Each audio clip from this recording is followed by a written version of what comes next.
तो श्रोताओं को मैं नमस्कार करता हूँ और आगे का प्रसंग आप श्रवण करेंगे। तो एक रात्रि को पूर्व की भांति वो कभी भैंसा बन जाए, कभी हाथी बन जाए, कभी सूअर बन जाए।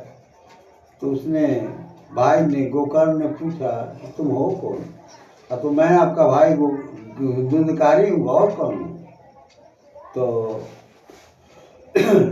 कहा कि नहीं, तुम्हारी मुक्ति हुई है।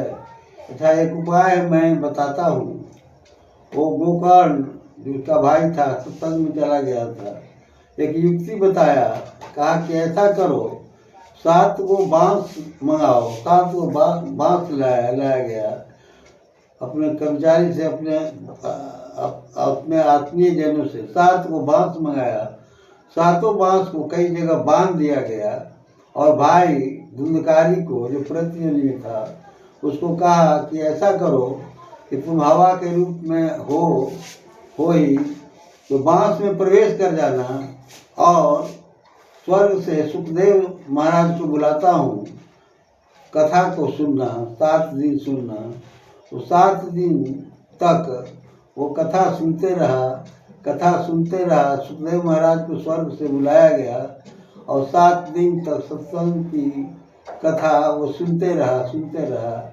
तो 7वां दिन, हाँ, और क्या होता था, जैसे प्रथम दिन है तो फट करके बांस फट जाता था, और दूसरे दिन भी दूसरा बांस फट की ध्वनि करके फट जाता था। तीसरा दिन वैसे ही फट जाता था। चौथा दिन, 5वां दिन, 6ठा दिन और 7वें दिन भी 7 बांस फट की ध्वनि करके फटता गया। और बांस में वो प्रेत योनि में था ही।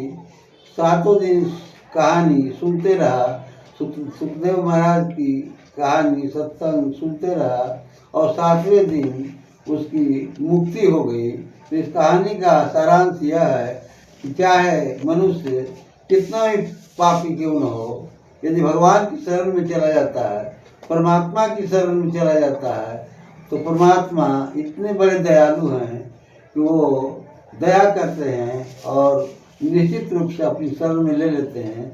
यही हुआ, धुंधकारी की मुक्ति हो गई। तो इतना ही कहकर मैं अपनी वाणी